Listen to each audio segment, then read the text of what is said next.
네, 오늘의 말씀은 출애굽기 2장 1절부터 10절 말씀입니다.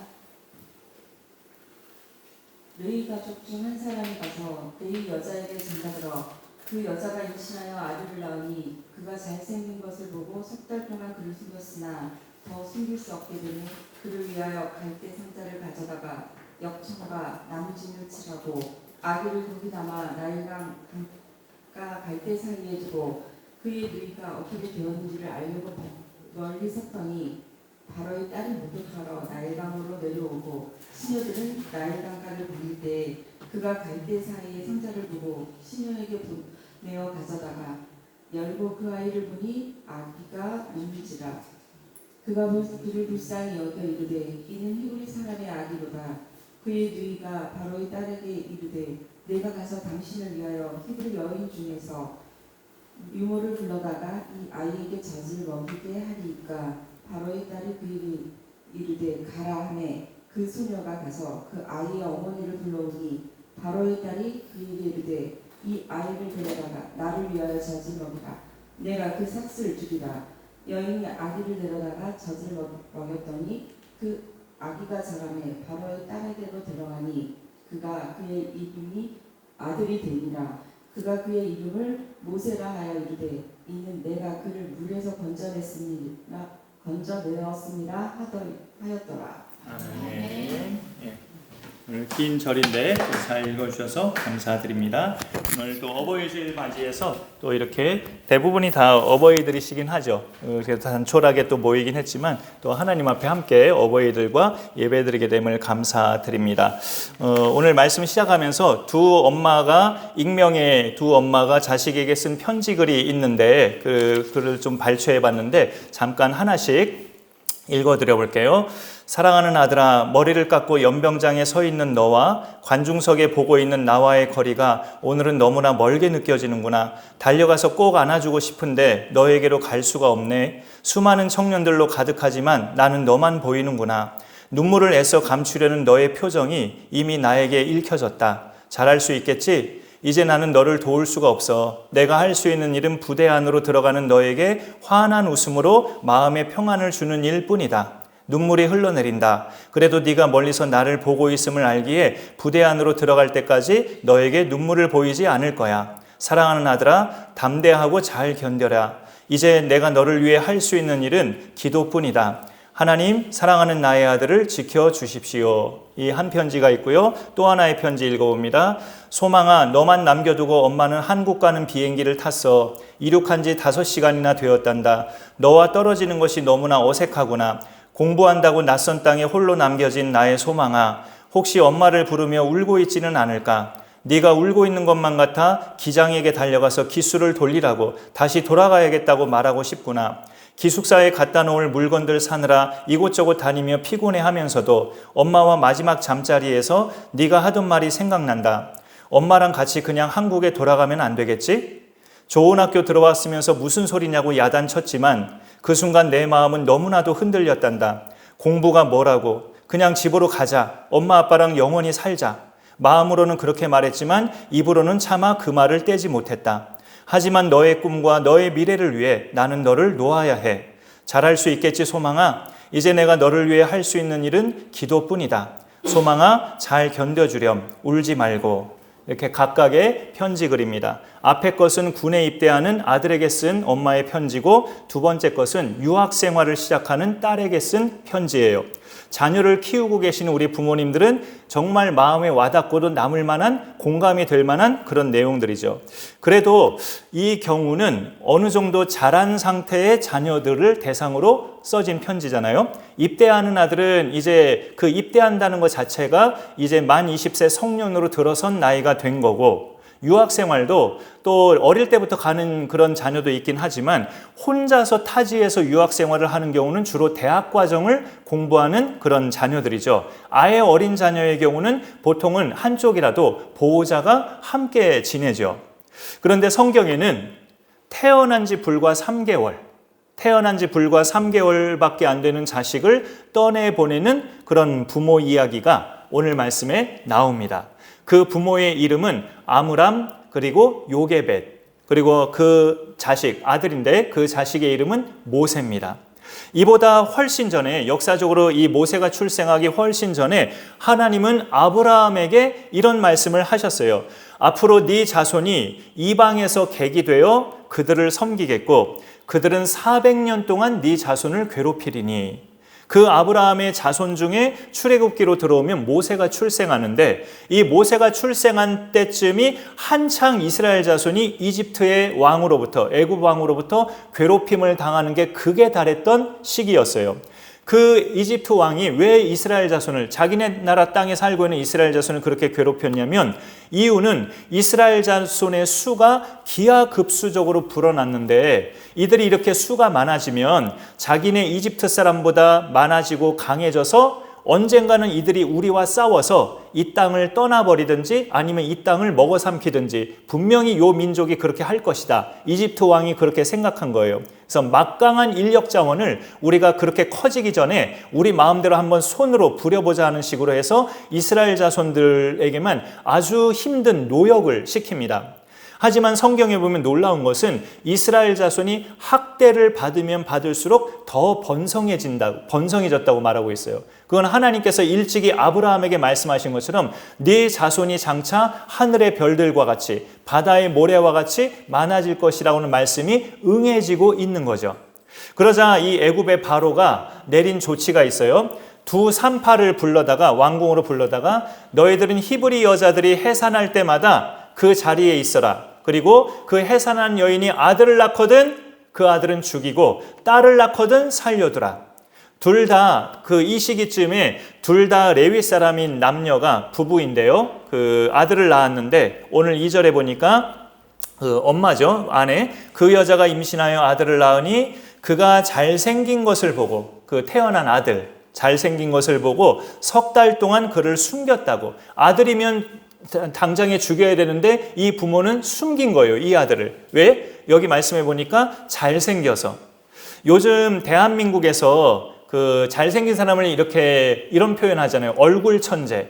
얼굴 천재 하면 보통 대표적으로 차은우가 떠올려지는데, 이 아기 모세의 얼굴이 혹시 그 정도로 잘생겼을까 생각도 해봐요. 아기는 아직 윤곽도 들어서기 전에 얼굴인데, 갓난아기는 윤곽도 그렇게 크게 없을 터인데 특별하게 생겼다는 거죠. 그 믿음장인 히브리서 11장에 이 모세의 아기의 얼굴을 이렇게 말하고 있어요. 여기 스크린으로 잠깐 보겠습니다. 예, 띄워져 있네요. 자, 우리 다 같이 여기 히브리서 11장 23절 집중하시면서 같이 보십니다. 시작. 믿음으로 모세가 낳았을 때에 그 부모가 아름다운 아이임을 보고 석 달 동안 숨겨 왕의 명령을 무서워하지 아니하였으며. 여기 보면은 그 부모가 갓난아기 모세를 봤을 때 아름다운 아이임을 보고라고 그렇게 나와 있어요. 이 아름다운 아이임을 보고라는 이 말이 그 쉬운 성경에 보면 평범한 아이가 아닌 것을 알고, 그런 뜻이에요. 평범한 아이가 아닌 것을 알고라고 돼 있어요. 이 아이는 앞으로 뭔가 큰 일을 할 사람이다. 모세를 보면서 부모는 그렇게 판단을 하고 석 달 동안 그 아기를 숨깁니다. 만약에 발각되면 이 아들 모세만 죽는 게 아니고 부모도 죽는 거예요. 숨긴 그 죄 때문에. 모세의 부모는 정말 자신들의 목숨을 걸고 자식을 돌본 거예요. 오늘이 어버이 주일인데 좀 극단적으로 말하는 건지 모르지만 이 땅의 모든 부모들은 본인들의 목숨을 걸면서 자식을 출생한 거고요. 본인들의 목숨을 걸면서 자식을 키우는 보호자들이에요. 이 땅의 모든 부모들은. 그 중에 특히나 하나님을 믿는 믿음의 부모는 거기에다가 기도와 말씀으로 자녀를 키우죠. 성경에는 육신의 부모의 그 깊은 사랑도 말씀으로 많이 담고 있어요. 하나님의 사랑뿐만이 아니라 그 중에 이 오늘 말씀에 나오는 모세의 부모, 이 아므람과 요게벳은 자신들의 목숨을 걸고 아들 모세를 3개월 동안에 숨기는 그런 보호자가 됐습니다. 하지만 석 달이 되자 더 이상 숨길 수가 없는 그 상황이 됐어요. 무엇보다도 아기 울음소리가 커지니까, 여러분의 자녀들은 언제 울음소리가 제일 크셨어요? 아기 울음소리가 커지니까 이제 더 이상 숨기기에는 너무나 역부족인 거죠. 그러자 부모가 이제 어떤 결정을 합니까? 뭔가 재밌는 일이 굉장히 많으신가 봐요. 어떤 결정을 합니까? 아기의 목숨을 하나님께 맡겨요. 아기의 목숨을. 그런데 그 하나님께 맡기는 방법이 갈대로 상자를 만들어서 그 상자가 갈대로 만들었으니까 틈이 발생하죠. 거기에다 이제 틈이 없도록 역청과 진을 단단히 칠해서 그 갈대 상자에 갓난아기를 넣고 덮고 그거를 나일강가에 띄웁니다.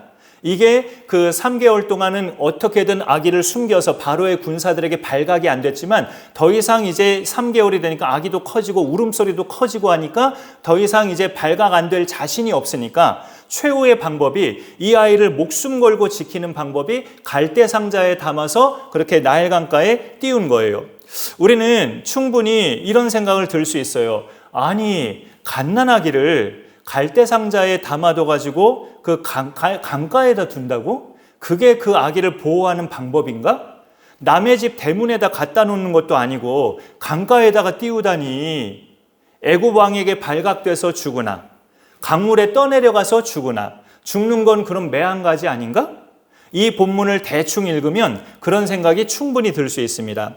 그 요게벳의 노래 뮤직비디오를 보면 모세를 넣어진 그 갈대 상자가 막 강물의 풍랑도 피해가고 어선이나 큰 물고기도 피해가면서 애굽의 그 목욕하는 공주에게 딱 도착하는 것으로 뮤비는 그렇게 만들어져 있는데 뭐 그럴 수도 있었겠지만 성경을 보면 나일강가에 갈대 사이에 두었다고 그렇게 말하고 있어요. 오늘 본문에. 그러니까 막 그렇게 급류에 의해서 떠내려간 갈대 상자는 되지 않았을 것이다. 그렇게 우리가 추측할 수 있습니다.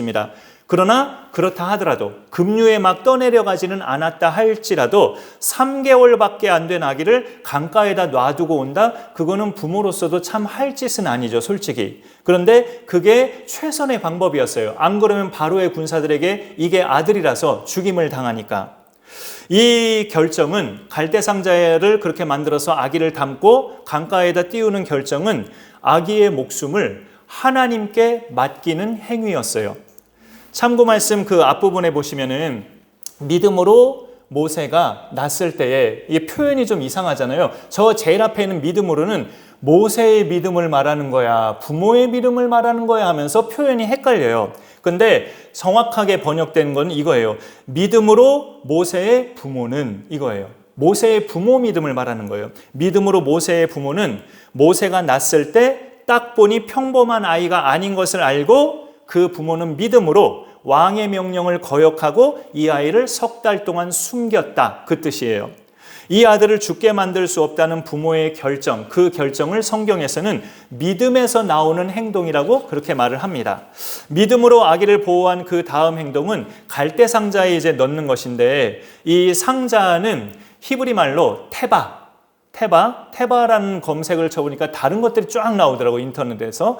테바라고 해요, 히브리 말로. 왜 히브리 말을 말하냐면 구약 성경의 제일 첫 원어 성경이 히브리어이기 때문에 그 히브리어 원어가 그래서 중요하긴 하죠. 그런데 창세기와 출애굽기, 구약 성경에서 딱 창세기와 출애굽기 두 군데에서 테바라는 단어가 나오는데요. 하나는 창세기에서 노아의 방주, 그 방주를 테바라고 하고요. 그 다음에 또 한 군데는 출애굽기에 이 갈대 상자의 이 상자가 또 테바라는 단어예요. 그러니까 방주나 이 갈대 상자의 상자나 이 두 단어가 똑같이 히브리 말로 테바라고 되어 있어요. 그게 무슨 뜻일까요? 테바가. 그런데 그 뜻 자체를 알기보다 방주를 떠올리면 우리가 쉽게 이해할 수 있죠. 하나님의 홍수 심판에서 구원받은 자들이 들어간 안정된 공간이 그 방주였잖아요. 이 갈대 상자도 그렇다는 뜻이에요. 안정된 공간. 갓난아기를 상자에 넣어 강가에 띄운 거기 때문에 굉장히 위험한 상황이라고 볼 수도 있지만 그 상자는 이 세상의 마귀의 세력과 바로의 위협으로부터 지켜줄 구원의 상자가 된 거예요. 분명한 것은 모세의 부모가 이렇게 조치를 취하지 않았으면 다른 산의 아이들처럼 모세는 죽었을 거라는 거죠. 바로의 군사들에게 발각돼서. 최선의 조치를 한 겁니다. 그 부모가. 긴 역사로 보면 방주나 갈대 상자나 그 안에 들어간 사람만 구원받은 것은 아니에요. 방주에는 노아의 8식구가 들어갔어요. 남자 넷, 여자 넷, 노아 부부, 노아의 세 아들 부부. 이렇게 해서 그 덕분에 남녀가 고르게 들어간 덕분에 홍수 심판이 끝나고 육지로 나왔을 때 다시 생육하고 번성하는 인류가 번성이 가능했던 거죠. 더 중요한 것은 그 노아의 8식구가 홍수를 면함으로써 그들의 후손으로 이스라엘 자손이 형성되고 이스라엘 자손의 후손으로 이 땅에 사람으로 오실 예수 그리스도가 그 혈통으로 와야 되는데 그 하나님의 계획이 차질이 없게 진행이 됩니다. 노아의 방주에 그 8식구가 살게 되므로 모세도 이 갈대상자에 넣어져서 모세만 산 것이 아니라 이 아이가 80세 할아버지가 됐을 때 그로 인해 그 모세로 인해 이스라엘 자손 전체가 애굽에서 구원받는 역사가 일어나죠. 모세가 이 아기 때 죽었다면 그 역사는 어쩌면 하나님이 다른 방법으로 하셨겠지만 불투명해진 겁니다. 이 아기의 미래를 부모는 이렇게까지 정확하게는 몰랐겠죠. 내 아이가 80세 때 이스라엘 백성을 구원하게 될 것이다. 그런 예언적 능력이 모세의 부모에게까지는 없었겠지만 하여튼 아기를 보면서 이 아기는 뭔가 특별하다. 이렇게 죽게 놔둘 수 없다는 것을 알고 먼저 석 달을 숨기고 갈대상자에 그 다음에 넣어서 나일강에 띄우는데 바로의 딸이니까 이집트 공주죠. 이집트의 공주가 이 갈대상자를 발견해요. 5절에 보면 바로의 딸이 목욕하러 나일강으로 내려오고 시녀들은 나일강가를 거닐 때에 그가 갈대 사이에 상자를 보고 시녀를 보내어 가져다가 열고 그 아기를 보니 아기가 우는지라 그가 그를 불쌍히 여겨 이르되 이는 히브리 사람의 아기로다 라고 알게 됩니다. 바로의 공주 어찌 보면 그 젊은 그런 대상이었지만 이 아이가 이집트 아기인지 히브리 아기인지를 이렇게 얼굴 보고 생김새 보고 금방 구분을 한 거죠. 이 히브리 사람의 아기네 하면서 봤을 때 그러면 자기가 아버지가 바로니까 이 딸도 뭐를 알고 있는 거예요? 히브리 사람이 낳은 아들들은 다 죽이라고 아버지가 어명을 내렸기 때문에 바로의 딸이 아버지 명을 따랐다면 이 아기도 죽여야 되는 거예요. 근데 이 아기를 오늘 말씀해 보니까 불쌍히 여겨라고 되어 있습니다. 6절에 바로의 공주 마음에 하나님이 아기 모세를 보자마자 불쌍히 여기는 마음을 불어넣어 주셨어요. 그 아버지 왕과는 달리.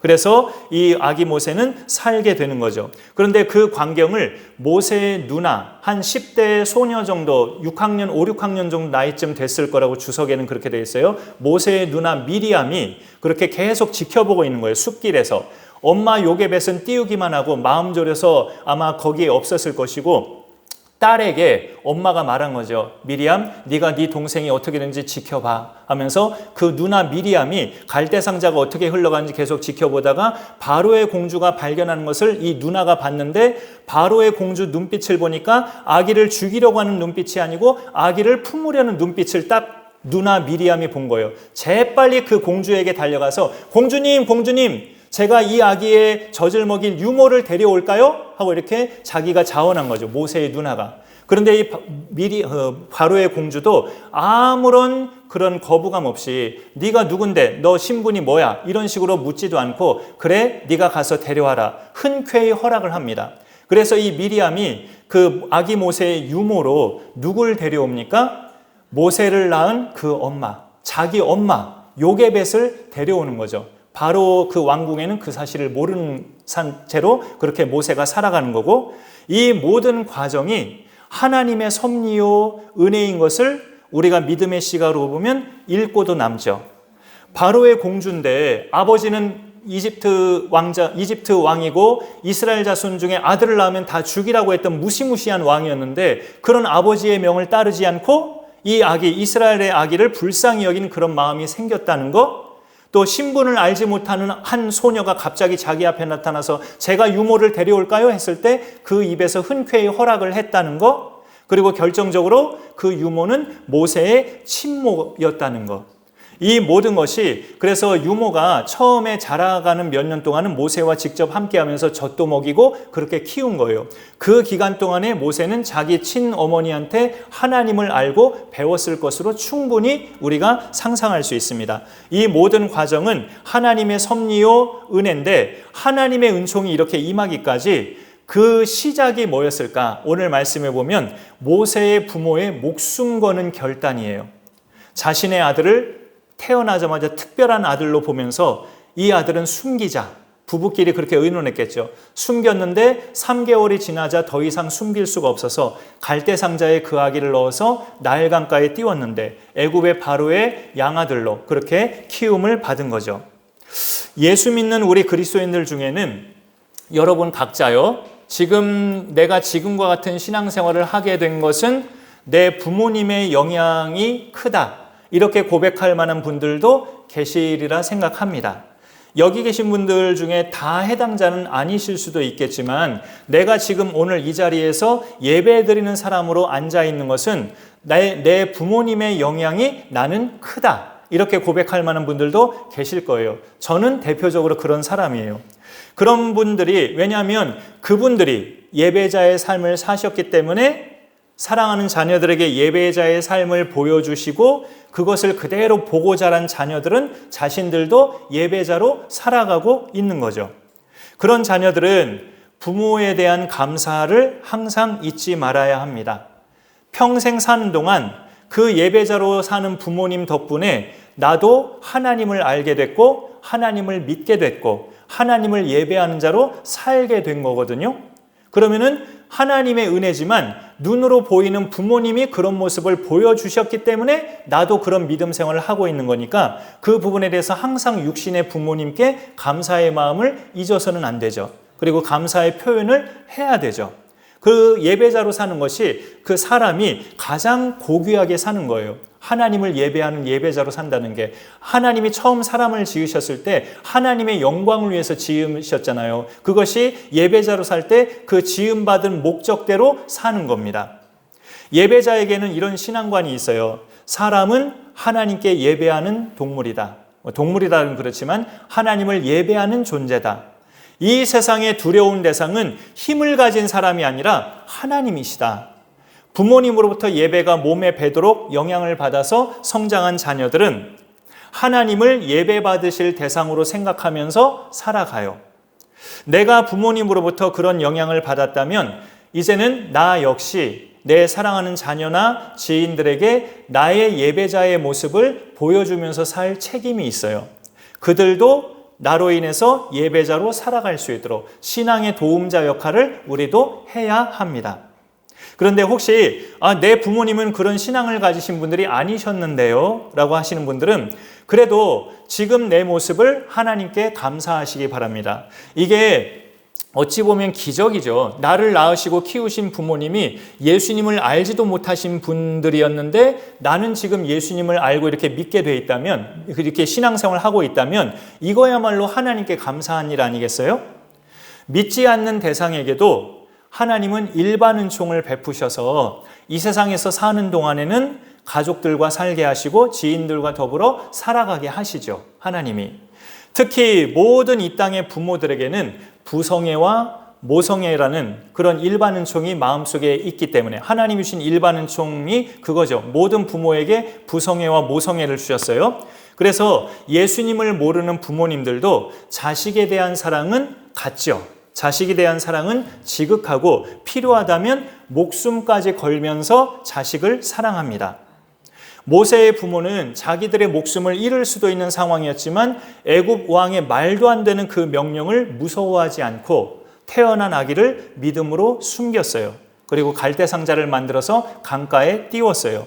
이 믿음의 결정이 이후에 어떤 결과를 가져옵니까? 모세의 일생이 정말 화려하고 파란만장하게 되죠. 처음 40년은 애굽의 왕자로 자라면서 왕자라는 고귀한 신분으로 자라가게 되고, 그 다음에 본의 아니게 살인자가 돼서 애굽의 왕을 떠나서 미디안 광야로 도망치는데, 그 미디안 광야에서 십보라라는 여성을 만나서 약 또 뒤에 40년 동안은 장인어른의 양을 치는 목동으로 살게 돼요. 그리고 그의 나이 80세가 돼서, 이제 80세가 되면 당사자는 무슨 생각을 하겠어요? 내 여생은 이제 이렇게 양치기로 보내다가 하나님께로 가겠구나. 그렇게 생각할 즈음에 하나님이 불러 나타나셔서 모세를 부르십니다. 하나님의 소명을 받아요. 애굽에서 신음하고 있는 내 백성 이스라엘 자손을 너는 데리고 나오라. 출애굽의 인도자로 하나님이 모세를 세우십니다. 우리 성도님들 중에는 어버이가 계시면서 동시에 본인이 어버이신 분들이 또 많이 계시죠. 내 어버이께는 지금의 내가 되기까지 날 키우시고 신앙으로 양육하신 것에 대한 감사의 행동을 늘 하시고요. 이미 돌아가셨다면 또 이렇게 마음으로 늘 생각하시고, 어버이로서 나 자신도 어버이니까 어버이로서는 내 자녀에게는 우리 아들은 우리 딸은 하나님의 특별한 사람이다. 그 모세의 부모가 모세를 보고 특별한 사람으로 생각해서 그 숨겼던 것처럼 이 자녀는 하나님의 특별한 사람이다 라고 인정하면서 내가 해줄 수 없는 놀라운 은총들을 하나님께서 해 주시도록 하나님께 맡기면서 기도하는 어버이가 되어야 할 것입니다.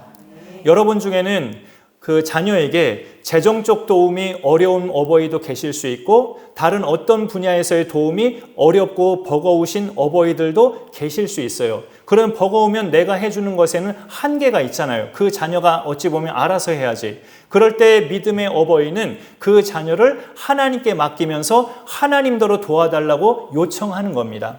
하나님, 제가 이 아이를 재정적으로 완벽하게 도와줄 수가 없습니다. 저는 역부족입니다. 하나님이 챙겨주시고 하나님이 그 인생의 앞길을 인도하여 주옵소서. 그렇게 하나님께 맡기는 것이 어린 생명을 갈대상자에 넣어서 강가에 띄운 어버이의 결단과 같은 결단이에요. 자녀가 그 성년이 된 어버이들은 더더욱 그렇죠. 모든 일을 나보다 더 능숙하게 잘하고 있는 자식을 볼 때 그 부모가 해줄 수 있는 유일한 일은, 값진 일은 기도밖에 없어요. 아까 처음에 두 편지 읽을 때 그 두 편지의 결론은 똑같았어요. 이제 내가 너를 위해 할 수 있는 일은 기도뿐이다. 그 결론이었어요. 평생 이 자녀가 하나님과 함께하게 하여 주옵소서. 평생 이 자녀가 예수 그리스도가 자신의 구주여 주님이심을 인정하며 주님과 동행하며 살게 하여 주옵소서. 그런 기도로 든든히 후원하는 믿음의 어버이 되실 수 있기를 간절히 축원합니다. 영상이 있는데요. 좀 애니메이션 영상이에요. 요게벳의 노래가 있는데 이 영상 같이 보고요. 봉헌 기도하도록 하겠습니다.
부르